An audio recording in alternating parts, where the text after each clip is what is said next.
પંચમહાલના ચકચારી નીટ પરીક્ષા ચોરીકાંડના મુખ્ય આરોપીના ગોધરા કોર્ટે 10 દિવસના રિમાન્ડ મંજૂર કર્યા છે।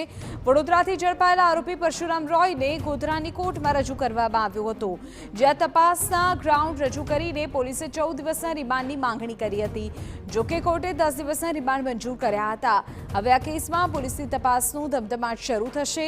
સૂત્રોનું માનીએ તો પોલીસ તપાસમાં ખુલાસો થયો છે કે આરોપી પરશુરામના સંબંધી અગાઉ પેપર લીક કાંડમાં સંડોવાયેલા હતા। તપાસમાં મોટો ખુલાસો થતા હવે સમગ્ર કૌભાંડ અને પૂર્વ આયોજિત ષડયંત્રનો ભાગ હોવાની શક્યતાઓ સેવાઈ રહી છે।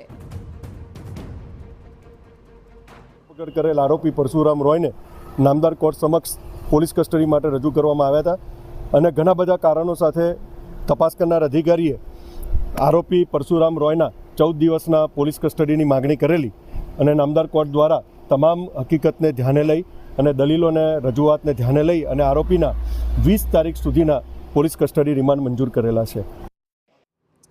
તો ચોરીકાંડનો મુખ્ય સૂત્રધાર તુષાર ભટ્ટ છે, પરશુરામ રોય નહીં, આ દાવો કર્યો છે પરશુરામ રોયના વકીલ હિતેશ ગુપ્તાનો દાવો છે કે તુષાર ભટ્ટે ખોટી રીતે પરશુરામ પાસેથી યાદી મેળવી અને ષડયંત્રને અંજામ આપ્યો।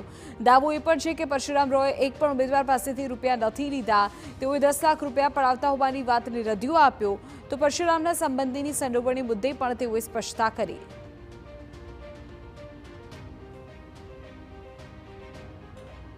જાન્યુઆરી 2023 એક મામલો બન્યો હતો, જેમાં પરશુરામ રોયના એક દૂરના સંબંધીના ત્યાં એક રેડ થઈ અને ત્યાં પેપર લીક કાંડમાં એક વ્યક્તિનું નામ સામે આવેલું હતું। તે વખતે પણ એટીએસે પરશુરામ રોય પણ એ પેપર લીક કેસમાં કોઈ પણ રીતે સંડોવાયેલા છે કે કેમ એ દિશામાં પણ તપાસ કરી હતી અને તે વખતે એમની બી પૂછપરછ થઈ, કોઈ ગુનાહિત સંડોવણી એમની સામે નથી આવી। એક તરફ સરકારી વકીલનો દાવો છે કે આરીફ ઓરા મોહરૂ છે, તો બીજી તરફ પરશુરામ રોય નિર્દોષ હોવાનો વકીલ બચાવ કરી રહ્યા છે। હવે સમગ્ર મામલે રિમાન્ડ દરમિયાન પોલીસ તપાસમાં ચોંકાવનારા ખુલાસા થવાની શક્યતા છે। જો કે સૌથી મોટો સવાલ એ સર્જાય કે તુષાર ભટ્ટ ક્યાં છે, ક્યારે પકડાશે આ ચોરીકાંડનો માસ્ટરમાઇન્ડ।